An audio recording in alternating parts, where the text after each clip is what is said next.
Hi there, it's David John, the Resourceful Coach. Thank you for joining me on this lovely crisp winter's morning here at Corinthians Golf Club in Kent in the UK.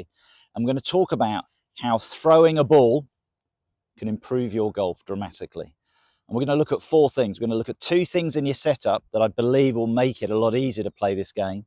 And we're going to look at two things in your swing which will generate a better path and more power in your swing. So let's think about it. If I was going to throw a ball, what's the first thing that I would do when I pick up that ball? The likelihood I'm going to grip that ball very much in my fingers.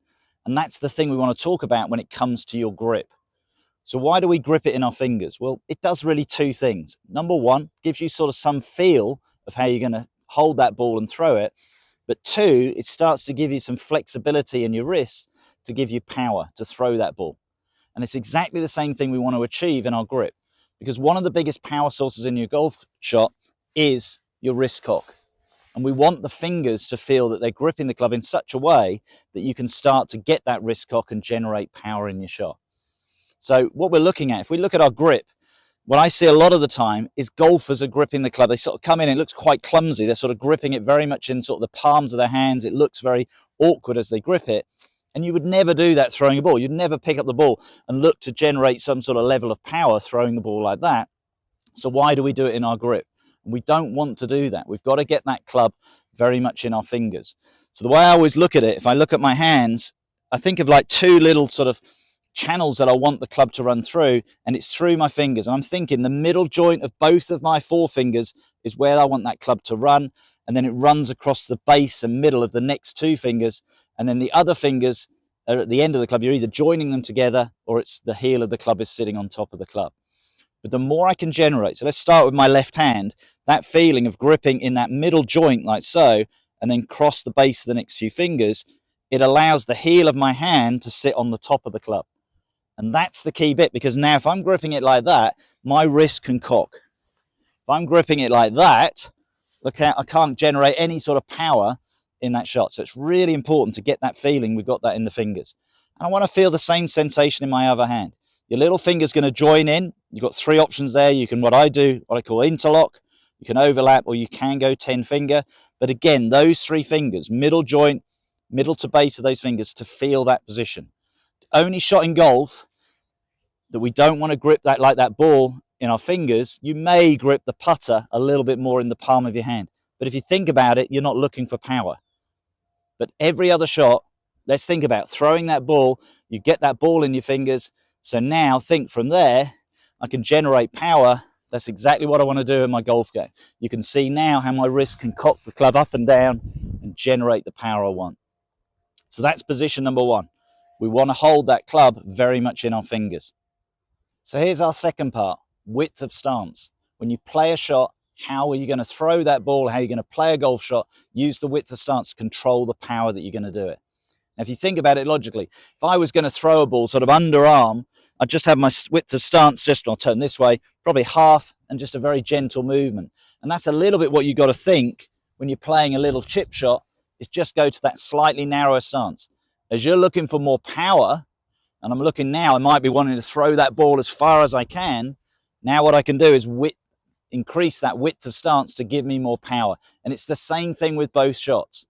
So what I see, one of the biggest faults I see with people, especially with short game, we get inside that 50, 60 yards, people are still standing like they're going to throw a ball like this, but then just want to throw it a short distance. We want to get into that situation where we don't want to be here and then trying to control it with your feet.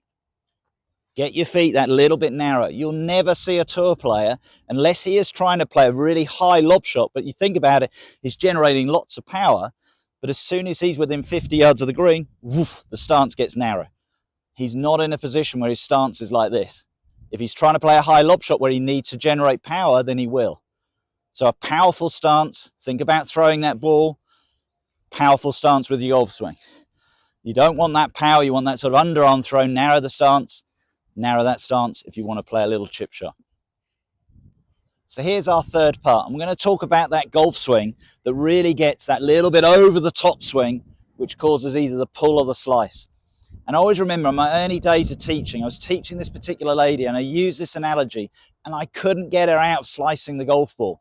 But as soon as I explained this, bang, it was like a light bulb moment to her. It made such a difference.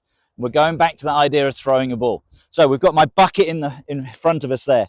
And if I was going to throw a ball to that bucket, what would I do? I would swing my arm back and forth. I'd just literally go there to throw it towards the bucket. Very, very simple. What I said to her was, you would never throw a ball like this. You would never do this. You would never do that to throw it to that bucket. You can see it's always going to go left. And as soon as she saw that, and we'd videoed her swings plenty of times, all of a sudden she got the analogy, well, I've just got to swing my arms back and forth. I don't need this sensation of trying to throw my body into it. And as soon as she got rid of that, the slice went, she added 30 yards to her tee shots. And it seems a very simple thing. Just that idea. The arm is going back and forth, throwing along the line. And I'm a massive believer that when you do things, you can see if I throw back there, is my body staying dead still? No, it naturally starts to turn. That's the same thing that can happen in the golf swing. So if my arms now from there drop, what they're going to do, they're naturally going to turn my body back. What I don't want to do is get to the top and then think, well, the ball's over there, I've got to go and find the ball. And that's what I think golfers do. They're all in a hurry to get back to that golf ball. So it looks a very simple drill, that underarm throw. Just think, my arm would go back, my arm would go through, my body would respond. You can do exactly the same in your golf swing. Happened for that lady, it can happen for you. So here's the fourth and final bit, and we're going to really talk about how you can generate power and how, again, it can aid your path of swing to get into the golf ball to do the right shots, and that's what we're after. And it's a little bit like, we use in the UK, a little bit the analogy of sort of skimming a stone. If you're going to skim a stone, what would you do? You'd get more into this position with your wrist. You'd look at it from here, everything's sort of lagging behind. Somebody, if you play baseball in America, again, you're more into this position to throw that ball, okay? And that's going to keep that ball very powerful and low and get the energy that we want. But we're achieving two things. If we get that sensation of being there, you can see my wrist is staying cocked, my elbow's in. From there, if we turn this way, what's that going to do? It's going to give me an energy there. Now, if we do that with the golf swing, and I do the same thing, and I just think, keep that there, feel like I'm going to throw that ball, look at the angle now. Turn back this way again. I know I'm chopping and changing around a little bit, but we're excited about giving you this feeling. There, you can see all that wrist cock. That's power. Combine that with the grip in the fingers, you're just generating more and more power, which is what we're after. But this sensation, you get that expression, the lag of the club, you're getting into that position. But if we turn back here, like throwing the ball, that's going to increase the chance now that I'm on the inside line coming back to the ball. If I do that, and I'm there, unless I've really turned my body, I'm not going to get out of there. You're not going to do it because you're going to feel when you're there, look what's happening to my hips. They're all starting to lead this way. So it's exactly the same as throwing that ball. Getting that sensation, you're in there. Look what happens to my legs. My legs start to drive. Everything's there. It gets the same sensation with your golf club. And it's great fun when you get into that position. If you've kept that grip nice and light, but secure in your fingers, the club will automatically uncock itself as it comes down, and you'll get the energy and the power that you want as you go through the shot. So we're giving you 4 things there, all to do with throwing the ball. Whether it's to do with gripping that ball in your fingers and getting the sensation, that's going to give you wrist cock. We've talked about in this last one, the feeling of throwing the ball. Again, look at that wrist cock. Those 2 things are going to work together. So even if you just take those 2 to start with, it gives you the idea what you're looking to do. And you can see back to then to our second thing we talked about. As soon as I went to go and get power, look what I did with my stance. I widened it. There's my power. If you want less power, narrow the stance up. And if you want to get that ball going straight, don't think about, I've got to get back to the ball. Just think about that underarm throw. Just think, if my arm swings back, my body's going to respond. And if I start getting those 4 things working well, you're going to have a lot more fun in your game.